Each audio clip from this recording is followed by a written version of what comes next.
오늘은 에녹에 관한 설교를 하려고 합니다. 그런데 한번 말씀을 통해 좀 보도록 할게요. 에녹, 이게 끝입니다. 뭘 설교해야 되지? 설교가 굉장히 좀 힘들더라고요, 오늘은. 에녹 설교하면은 좀 힘이 듭니다. 요 짧은 구절 가지고 하나님의 말씀을 전해야 됩니다. 별로 또 할 것, 이분 진짜 짧게 살았습니다. 정말 짧게 살았습니다. 몇 살 살았을까요? 365세, 365일. 한결같이 1년을 하루같이 살다간, 애매하네요. 그죠? 365일, 365세를 살다 죽었습니다. 근데 365년씩이나 사는 게 뭐 적다고, 당시에는 평균 연령이 900살이었습니다. 그러니까 지금 어르신들 보면 90세, 권사님도, 김재환 권사님 89이십니다. 내년이면 90세니까 그걸 10분의 1로 다 줄이면, 늘리면 되는 거예요. 그 당시에 900살 살았다 그러면은 지금으로 치면은 90살인 거예요. 그러면 에녹은 몇 살 사는 거예요? 그쵸. 10분의 1로 줄여야 되니까 36살 살고 죽은 사람이니까 설교할 게 별로 없어요. 90살은 살아야, 뭐, 아브라함, 이분 180세 정도 살잖아요. 그러니까 아브라함은 설교할 게 많아요. 야곱, 이분도 뭐 170세 정도 다 사셨기 때문에 이런 분들은 설교할 게 되게 많아요. 그런데 36살에 돌아가셨으면 별로 설교할 게 없어요. 근데 이분은 더군다나 성경 구절도 꼴랑 요거예요. 그러니까 이걸 가지고 어떻게 설교를 할까? 그런데 에녹은 남들과는 아주 특별한 다른 두 가지가 딱 존재했습니다. 두 가지. 남들 인생하고 차별되는 두 가지가 존재했는데 그 하나는 무엇이냐면 하나님과 300년 동안 동행했더라. 남들과 없는 얘기예요. 하나님과 300년간 자녀를 낳은 건 똑같아요. 근데 300년간 동행, 이것도 사실은 차별화되는 건 아닙니다. 왜? 가끔 이렇게 동행한 믿음의 사람들이 많이 있거든요. 예를 들면 엘리야, 모세, 아브라함, 다윗, 이런 분들은, 뭐 사도 바울, 이런 분들은 하나님과 동행할 수 있다라고 말할 수 있는 분들입니다. 그럼 뭐가 차별화된 거냐? 차별화된 것. 자, 다른 사람들은 다 창세기 5장에서 보면 죽었더라, 죽었더라, 죽었더라가 계속 나옵니다. 모든 사람들은 다 죽었더라, 향유하고 죽었더라. 그러니까 잘 살다가 죽었더라가 끝입니다.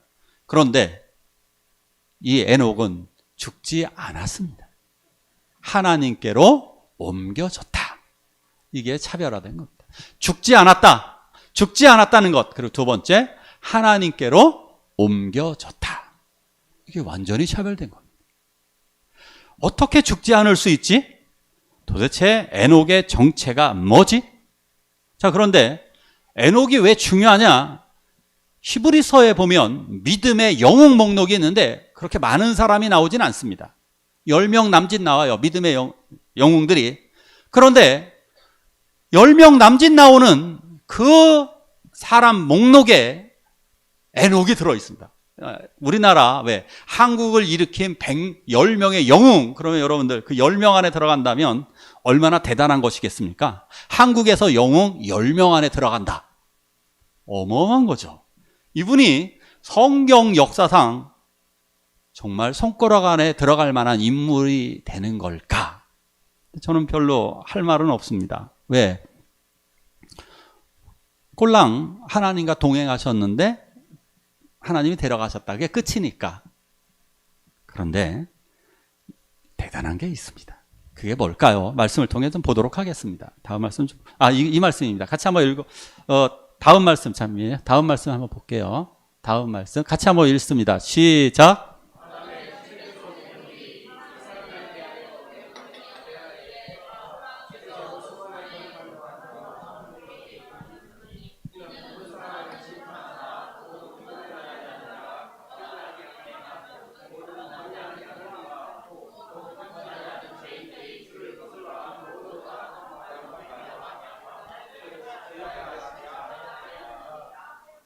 아멘.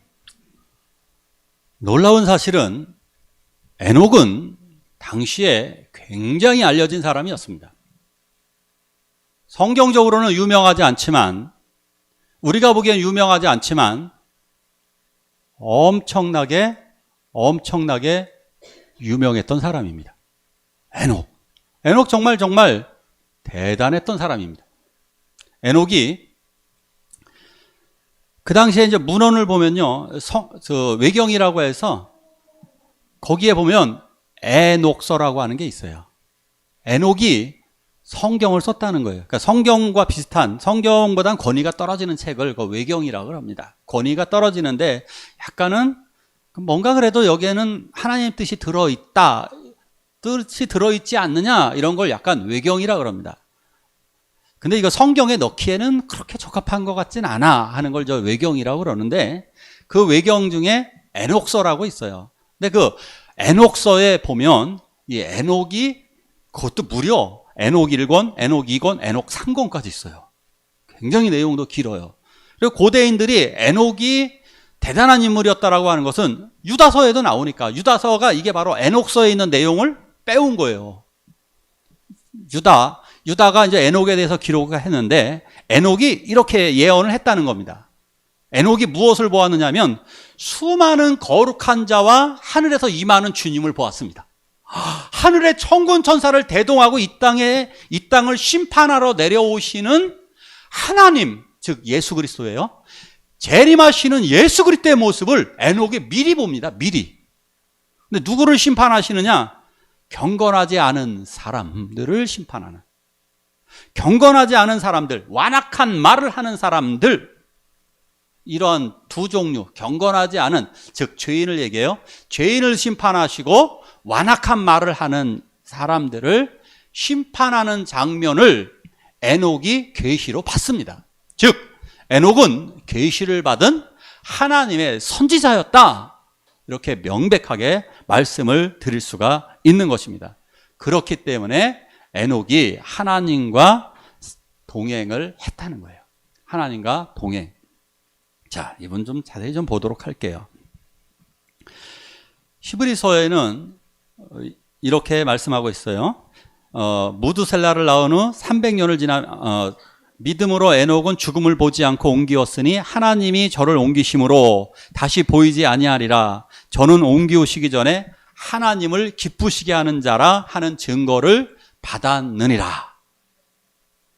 왜 영웅일까? 왜 영웅일까? 에녹은 결혼도 했습니다. 결혼도 했고 가정을 꾸려서 애를 잘 낳고 살았습니다. 그런데 에녹의 특별한 점이 뭐냐? 히브리서에 보니까 하나님을 기쁘시게 하는 자였다. 하나님과 동행한다는 말은 하나님을 기쁘시게 한다는 말이에요. 하나님을 기쁘시게 한다는 말을 또 다른 말로 바꾸면 믿음으로. 우리가 하나님을, 그래서 히브리서에는 믿음이 없이는 하나님을 기쁘시게 하지 못하나니 11장에 이렇게 나오는 거예요. 그러니까 믿음이 없이는 하나님을 기쁘시게 하지 못한다. 그러니까 하나님을 기쁘시게 하는 게 뭐냐? 믿음이다. 그러니까 하나님을 의지하는 사람은 하나님을 가장 기뻐하십니다. 자, 한번 우리 여성분들에게 물어볼게요. 어떤 남자가 제일 좋은 남자인가요? 사랑하는 남자죠. 나를 사랑해주는 남자입니다. 자, 남자분들에게 물어볼게요. 어떤 여자가 좋은 여자입니까? 나를 사랑해주는 여자. 나를 사랑해주는 내 아내, 나를 사랑해주는 내 남편, 나를 사랑해주는 사람이 사실상 우리 인간에게 가장 좋은 거예요. 맞아요? 틀립니까? 어떤 친구가 가장 좋은 친구예요? 어떤 친구가 가장 좋은 친구입니까? 나를 사랑해주는 친구. 맞죠? 나를 사랑해주는 사람이 가장 좋은 거예요. 하나님은 누구를 가장 좋아하시느냐? 자신을 사랑하는 사람. 왜? 나를 믿고 의지하면서 사랑하니까. 나를 의지하는 사람. 그러니까 사랑할 수밖에 없어요. 우리가 누군가를 의지하게 되면 그 사람을 사랑할 수밖에 없어요. 내가 의지하는 사람을 사랑하는 거예요. 그래서 바로 믿음이 없이는 하나님을 기쁘시게 못한다. 이 믿음을 가지고 살았기 때문에 에녹은 하나님이 기뻐하는 사람, 하나님과 동행했다는 거예요. 그래서 우리가 하나님과 동행한다는 것은 매 순간 믿음으로 걸어가는 것이에요. 하나님을 의지하면서 걸어가는 것, 이것이 바로 참 신앙입니다. 그래서 따라하시기 바랍니다. 예수님을 생각만 해도 하나님이 기뻐하신다. 따라 하시라 그랬어요. 다시 한번. 자, 예수님을 생각만 해도 하나님은 기뻐하신다. 아멘. 아멘. 하나님의 일이 뭐냐? 우리는 자꾸 종교적인 것으로, 그래서 자꾸 외부 사람들이 생각하기에, 교회 안 다니는 사람들이 생각하기에 교회 일, 그러면 뭔가 예배를 뭔가 멋지게 드리는 모습, 그러니까 교회 안 다니는 사람들이 상상하는 거예요. 그 다음에 뭔가 헌금을 쾌척하는 모습, 그리고 교회에서 뭔가 성가대나 뭐로 봉사하는 모습, 그리고 뭔가 전도도 열심히 하는 모습, 이런 게 세상 사람들이 생각하는 어떤 종교적인 형태가 있단 말이에요. 아니에요. 그게 아니에요. 그게 아니고 예수님을 생각만 해도 기뻐하십니다. 예수님을 생각만 해도 기뻐해요. 예수님에 관한 이야기, 예수님의 말을 하기만 해도 기뻐해요. 이게 동행인 거예요. 이게 믿음이에요. 이게 믿음. 이게 사랑이에요. 생각만 해도 하나님은 기뻐하시는 거예요. 예수님을 생각만 해도 기뻐하시는 거예요. 이건 거예요. 그래서 잠언서 8장 17절에 나를 사랑하는 자가 나의 사랑을 입으며 나를 간절히 찾는 자가 나를 만날 것이니라. 하나님을 찾기만 해도 좋아하세요. 하나님, 하나님. 그래서 죄인이, 세리와 죄인, 창기가 와가지고 아버지 나를 불쌍히 여겨주세요. 근데 그걸 기뻐하세요. 찾는 것만. 놀랍잖아요. 별로 한 게 없잖아요. 지난번에 야곱 설교도 드렸잖아요. 야곱 그냥 하나님 앞에 엎드린 사람. 뭐 야곱이 위대해요? 야곱이 뭐 하나님께 잘 드린 게 뭐가 있어요? 가만 한번 생각해 보세요. 아브라함은 이삭이라도 드렸지. 야곱은 뭐가 있어요? 그런 사람을 무슨 이스라엘 이름을 붙여줘요. 별거 없어요. 하나님을 찾은 사람인 줄 믿으시기 바랍니다. 하나님을 찾는 거예요. 하나님의 이름을 부르는 거예요. 정말 하나님 자꾸 그래서요, 하나님과 동행한다는 것은 하나님 생각 많이 하시기를 축원합니다. 하나님 생각 많이 하세요. 하나님, 저 여기 왔어요. 하나님, 저 오늘도 이렇게 일을 합니다. 동행하는 것 아주 단순한 거예요. 저는 저희 어머니의 신앙을 많이 본받았는데, 저희 어머니의 신앙 속에서 좋았던 부분이 뭐냐면, 부뚜막을 이렇게 청소하시래요. 부뚜막을, 옛날 이제 부뚜막에 보면 솥단지가 있고요. 부뚜막이 있습니다. 그럼 거기에 보면 수건 하나 가지고, 그 당시에 광목이라 그랬어요. 그런 걸 가지고 이렇게 거기다 참기름을 묻혀가지고 이렇게 솥단지와 부뚜막을 이렇게 닦으십니다. 그러면서 찬송가를 불렀어요. 주 안에 있는 나에게 딴 근심이 있으랴. 이것이 동행인 줄 믿으시기 바랍니다. 하나님과 동행한다는 거, 주님을 생각하면서 이렇게 주님과 걸어가는 거예요. 주님과 늘. 뭔가 멋진 일을 해야 되는 것이 아니고, 뭔가 목사가 돼가지고 대단한 일을 하는 거 아니고, 선교사님이 돼가지고 해외 나가야 되는 거 아니고, 내 삶의 현장에서 오늘도 내가 버스를 타고 가면서, 오늘도 내가 일을 하면서, 오늘도 내가 밥을 먹으면서 주님을 생각하는 것. 그리고 주님께 식사기도 하는 것. 그 작은 것 하나가 주님과의 동행인 것입니다. 자, 어떻게 그러면 우드셀라는 알게 됐을까? 주님을 좀 더 깊이 생각하게 됐을까? 주님을 더 의지하게 됐을까? 보니까 언제 그런 일이 벌어졌습니까? 언제? 잘 읽어보세요. 뭐뭐를 한 후 동행했어요. 무드셀라를 낳은 후. 첫 아들 무드셀라를 낳았습니다. 무드셀라를 낳은 후 하나님의 뜻을 발견하게 됐습니다.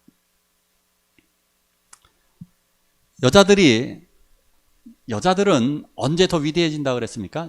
지난주에 여자는 참 아름답고 대단한 정말 놀라운 존재입니다. 이 놀라운 존재가 언제 더 위대해진다? 엄마가 될 때 더 위대해집니다. 엄마. 왜? 책임 있는 존재가 되기 때문이죠. 책임 있는 존재가 될 때. 남자들도 멋있어요. 그런데 언제 더 위대해지느냐? 아버지로서 가정을 책임질 때. 책임 있는 존재가 될 때. 회사의 사장님이 언제 위대해지느냐? 직원들을 위해서 자기를 희생할 때. 목사님들도 마찬가지죠. 교회를 위해 희생할 때 위대해지는 거죠. 대통령, 시장 언제 위대해지느냐? 자기를 희생할 때, 책임을 질 때, 국가를 책임지고 자기 시를 책임지고 자기 회사를 책임지고 자기 가정을 책임지는 존재가 될 때 비로소 그는 하나님의 뜻을 발견하게 되는 거예요. 자기가 아들을 낳아보니까, 엄마들이 아기를 낳아보니까 엄마의 심정을 이해한다 그러죠. 자기가 이제 아이를 낳아보니까 자기 아버지를 이해하게 됐습니다. 그리고 더 위에 계신 하나님을 이해하게 되는 것입니다. 우리들은 자녀를 낳으면서 이제 이 아이를 만드신 하나님의 뜻이 뭘까? 이 아이를 주신 뜻이 뭘까? 자, 에녹은 계시를 받았다고 말씀드렸습니다. 아마 계시를 받은 것이 거의 100% 확실하다고 생각이 들어요. 왜냐하면 자식의 이름이 되게 중요하잖아요. 이름의 뜻. 무드셀라 이름을 보면 이름의 뜻이 두 가지가 있어요. 첫째는 창 던지는 자. 두 번째는 그가 죽은 후에 심판이 있을 것이다. 이 두 가지 뜻이 있어요. 우리도 왜 그 의미가 두 가지 의미가 들어있는 그 단어들이 되게 많잖아요. 그런 것처럼 이 이름의 의미는 두 가지 의미가 들어있는 거예요. 그러니까 두 가지를 사용해도 되는 이름인 거예요. 하나는 창 던지는 사람, 또 하나는 그가 죽은 후에 심판이 있을 것이다. 그래서 놀랍게도 아들 무드셀라가 죽는 해에 바로 노아의 홍수가 밀려옵니다. 그러니까 무드셀라가 죽고 난 후에 노아의 홍수가 왔다는 사실이에요. 이해가시죠? 하나님의 뜻을 발견한 거예요. 그래서 이름을 그가 죽은 후에 심판이 있을 것이라고 하는 무드셀라로 이름을 넣게 되는 거예요. 무드셀라로. 이렇게 하나님의 뜻이 담겨져 있다. 그건 하나님의 뜻을 알게 되는 거예요. 자녀를 통해서 자녀를 키워가면서 하나님의 뜻을 발견하시기를 축원합니다. 우리들 이건 거예요. 결혼을 하면서 하나님의 뜻을 발견하는 거예요. 나의 배우자, 연애를 하면서 하나님의 뜻을 발견하셔야 돼요. 나의 배우자를 통해서 하나님이 이렇게 아름다운 세상을 원하셨구나. 둘이 하나 되기를 원하셨구나. 자녀를 키우시면서 하나님이 얼마나 이 사람을 사랑하셨는지를 아시는구나. 자, 그러니까 이제부터 기도 제목이 달라지게 되는 겁니다. 지금 어른들의 가장 큰 문제가 무엇이냐? 자식을 자기가 키우려고 그래요. 이해 가십니까? 손주를 자기가 키우려고 그래요. 정말 화가 나는 일이에요. 자식은 하나님이 키워주실 것입니다. 하나님께 맡기시기 바랍니다. 무드셀라 잘 보세요. 자, 그러면 몇 살에 죽은 거예요? 무드셀라가? 300살이에요. 짧죠? 어떻게 보면 되게 일찍 죽은 거예요. 왜 그러냐면요, 노아는 500살에 셈, 함, 야벳을 낳았어요. 500살, 지금으로 치면 50살이에요. 그럼 아직도 무드셀라에게 뭔가 도와줄 것이 많이 있어요. 무드셀라 꼴랑 300살입니다. 물론 저 정도 돼야 애 됩니다. 근데 여러분들 이런 생각 하시잖아요. 자, 우리 교회에서 결혼을 했는데, 장로님도 그러시고 우리 장로님들 다 그러시잖아요. 장로님 집사님들 자녀가 결혼했다고 해서 끝입니까? 그럼 박헌중 권사님 끝이세요? 아니시잖아요. 손주까지 도와주잖아요. 무드셀라의 자식이 손주예요. 걔도 도와줘야 되잖아요. 해야 될 일 지금 많습니다. 그럼 또 무드셀라만 나왔습니까? 또 누구 나왔습니까? 자녀를 낳았으면 다른 자식들도 많아요. 할 거 많습니다. 무드셀라의 동생들도 남동생도 있고 여동생도 있다고요. 그런데 지금 에녹은 어떻게 한 거예요? 이들을 누구에게 맡겼습니까? 하나님께 맡기신 줄 믿으시기 바랍니다. 자녀는 하나님이 키우는 거예요. 내가 키우는 게 아니에요. 제가 키워낼 수 없습니다. 저는 은율이 때문에 조금 칭찬을 받을 때가 있었어요. 아, 목사님 그래도 선율이 잘 컸어요. 누가 키웠을까요? 저 진짜 양심 고백을 하면 저는 자식 교육 진짜 거지같이 시켜요. 저는 은율이도 그렇고 선율이도 그렇고 제대로 가르친 게 하나도 없어요. 아무것도 하는 게 없어요. 그러면 저도 한번 생각해요. 저도 정말 엉망인 인간인데 저희 가족 6남매도 저희 어머님하고 아버님이 제대로 가르치셨을까요? 뭔 교육한 게 뭐가 있어요? 하나님이 키워주신 것입니다. 할렐루야. 하나님이 우리를 키워주셔요. 우리들이 잘한 것도, 우리가 잘한 것, 잘한 것도가 아니에요. 잘한 것도 하나님이 우리를 다 키워주신 거예요. 결국 자녀를 다 하나님께 맡겼습니다. 그렇기 때문에, 하나님께 맡겼기 때문에 하나님과 동행하면서 결국 하나님이 데려가시는 거예요. 결국 그렇게 하나님 책임지셨습니까? 책임을 안 지셨습니까? 무드셀라 보니까 책임 969살. 인류 역사상 가장 오래 사는 사람 무드셀라 969살까지 하나님이 그 아들을 지켜주셨습니다. 할렐루야. 그러면 다른 자식들 다 지켜준 거잖아요. 손주들까지 지켜주는 거잖아요. 하나님께서 이렇게 보호하십니다. 자, 그리고 이 말씀대로 결국 이 세상을 심판하실 때 이 세상을 심판하는 것 오직 하나님과 대화하는 겁니다. 이 심판받을 이 세상과 대화하는 게 아니라 하나님과 대화하는 것, 그것이 바로 동행이었습니다. 대화하는 비법을 알려드릴게요. 오늘 대화하는 비법은 하나님과 동행하는 거예요. 주님과 자꾸 이야기를 하세요. 자꾸 마음으로 자꾸 이야기를 하세요. 하나님, 제가 어떻게 하면 될까요? 하나님, 저 오늘도 출근합니다. 하나님, 저 오늘도 공부하러 갑니다. 저 오늘 학교에 갑니다. 고민 있으면 그대로 기도하는 거예요. 하나님, 저 도와주세요. 하나님, 마음이 상한 사람이 있고 오늘도 기분 나쁜 일이 있으면 그대로 그 자리에서 기도하시기 바랍니다. 그 자리에서. 그래서 꼭 우리 초대교회 성도들이 해야 될 일 바로 이거예요. 누군가 힘들다라고 얘기하면 요즘에 되는 일 하나도 없고 너무 힘들어. 그러면 그 얘기를 듣자마자 저기 미안한데 내가 지금 너를 위해 기도해주고 싶어. 지금 잠깐 눈 감을 수 있어? 잠깐만 기도해줄게 내가. 잠깐만. 지금 이 순간 기도하시기를 축원합니다. 주님은 동행하는 거 너무너무 좋아하세요. 그래서 마태복음 28장 20절 볼지어다 내가 세상 끝날까지 너희와 항상 함께 있으리라. 동행을 좋아하시는 거예요. 동행, 같이 가는 거. 대화하면서 가는 걸 좋아하시는 거예요. 그래서 예수님의 별명 뭔지 아시죠? 예수님의 별명이 뭐예요? 4글자. 예수님의 별명? 아들을 낳으리니 그 이름을 임마누엘이라. 임마, with, 누, 우리, 엘, 하나님. 하나님이 우리와 함께. 임마누엘.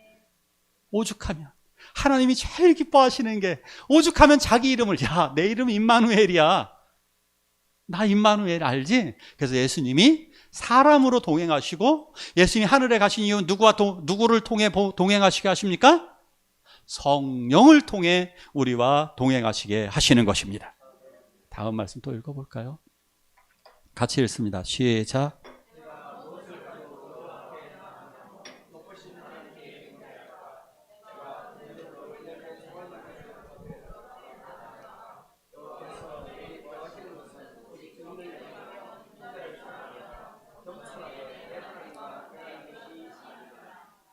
아멘. 그 당시 사람들이 하나님께 이게 종교적인 거, 뭔가 대단한 걸 해야 된다고 생각해서 여기서 보니까 내가 송아지를 가지고 가면 좋아할까? 지금 송아지가 얼마인 줄 아세요? 지금 소가 600만 원이에요.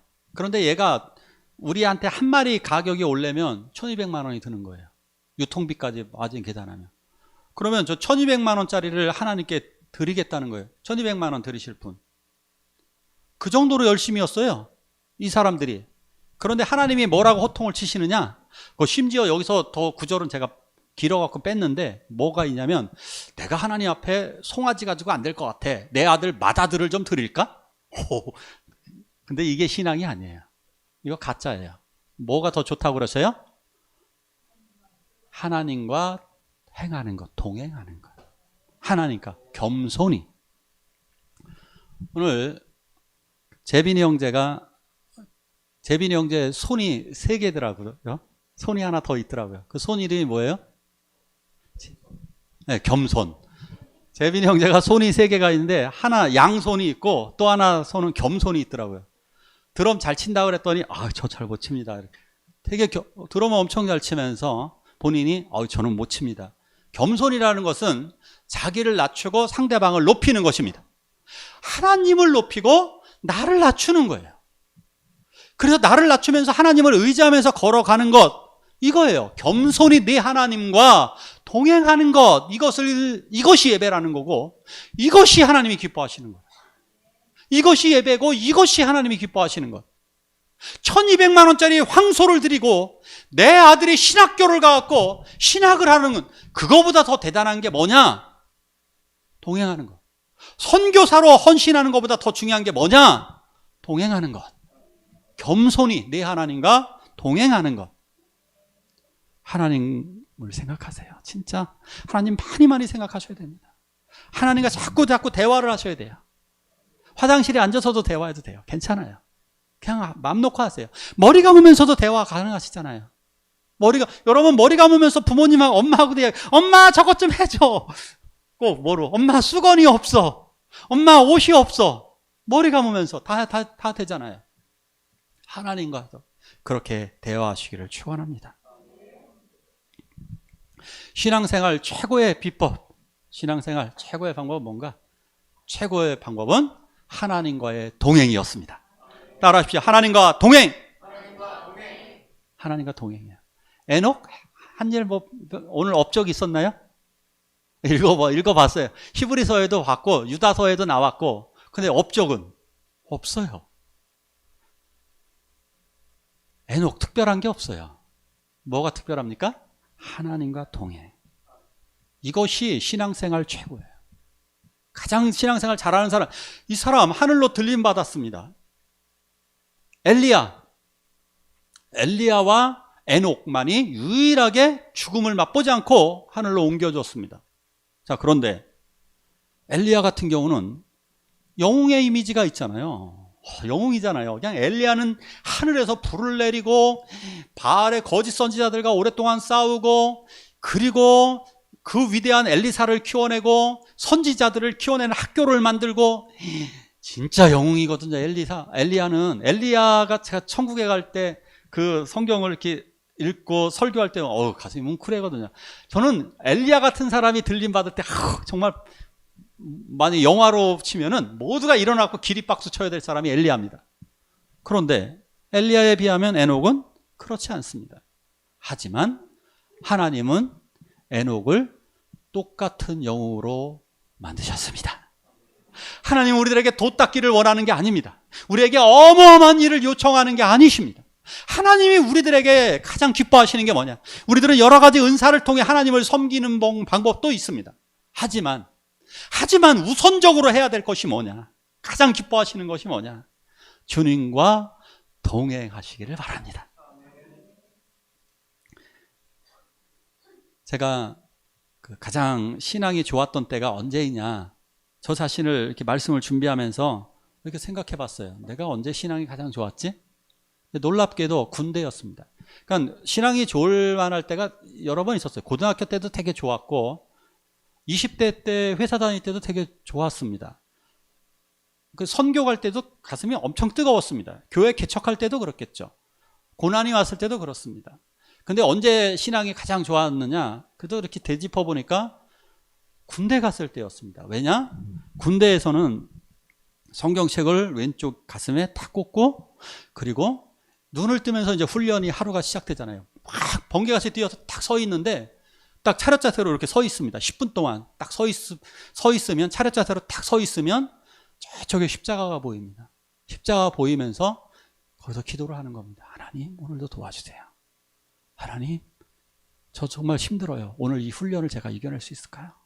특수부대 훈련이라서 너무너무 힘들었습니다. 그 힘든 훈련을 할 때마다 하나님 버텨내게 해주세요. 다치지 않게 해주세요. 대굴대굴 구르고 막 기압받고 얻어맞고 그러면 너무너무 힘들잖아요. 하나님, 기도 소리 할 게 없어요. 기도 뭐라고 합니까? 지금 고통스러워 있는데, 너무 아프고 치통이라든가 너무 몸이 아프면 기도 절대 안 나옵니다. 단 한마디밖에 안 나옵니다. 비명소리. 하나님 그러면서 하나님 살려주세요. 이 기도밖에 안 나옵니다. 그런데 그것이 바로 가장 큰 기쁨의 시간이었습니다. 왜냐? 하나님이 나를 도와주셨기 때문입니다. 하나님이 나와 함께 하시기 때문입니다. 바로 그것입니다. 이것이 동행입니다. 하나님, 오늘 하루도 버티게 해주십시오. 하나님, 오늘 하루도 주 뜻대로 살게 해주십시오. 우리들은 여러 가지 신앙관을 가지고 있지만 그거보다 중요한 것은 하나님과의 동행인 것입니다. 저는 얼마 전에 한 몇 년 됐죠. 지금도 차량 운행을 갑니다만 동탄으로 차량 운행을 가면서 이 찬송가를 딱 들리는 거예요. 이 찬송가가 그래서 딱 들리는데, 하나님, 나의 머리 안에 내 이해하는 곳에 살아주옵소서. 하나님, 나의 눈 안에 내 얼굴 가운데 살아주옵소서. 오 하나님, 나의 입 안에 내 말 가운데 살아주옵소서. 하나님, 마지막 날이 되어 내가 세상과 헤어질 때 내 속에 살아주옵소서. 마지막 날에 부활하고 주님께 들림받기를 소원하는 작자미상. 누가 줬는지 작자미상의 이 곡을 들으면서 가는데 눈물이 펑펑 나왔습니다. 그래, 하나님이 나를 여기까지 살게 해주셨는데 내가 생각하고 있는 것은 욕심이잖아요. 나는 지금 욕심을 가지고 있잖아요. 나는 돈을 좀 더 벌었으면 좋겠고, 나는 조금 더 자식이 잘 됐으면 좋겠고, 나는 지금 뭐가 더 있었으면 좋겠고, 나는 더 이랬으면 좋겠고, 이 나라는 이랬으면 좋겠고, 이런 욕심들이 끊임없이 가득하는데 내가 정말 예수님을 사랑했을까? 하나님께 받은 은혜는 많은데 하나님, 그래서 이 찬양 진짜 그때부터 100번을 넘게 들었을 거예요. 하나님, 나의 머리 안에 살아주시옵소서. 나의 가슴 속에 살아주옵소서. 저 이 찬양을 같이 한번 영상을 저쪽에 정연이 형제 가서 도와줘야 되겠네요. 이 찬양을 같이 듣도록 하겠습니다. 영상을 부르면서 영상을 듣고 할게요. 이거는 영상을 같이 들으면서 같이 찬양하시겠습니다. 한번 가사를 다시 한번 들려드릴게요. 하나님, 나의 머리 안에 내 이해하는 곳에 살아 주옵소서. 하나님, 나의 눈 안에 내 얼굴 가운데 살아 주옵소서. 오 하나님, 나의 입 안에 내 말 가운데 살아 주옵소서. 하나님, 마지막 날 되어 내가 세상과 헤어질 때에 내 속에 살아 주옵소서.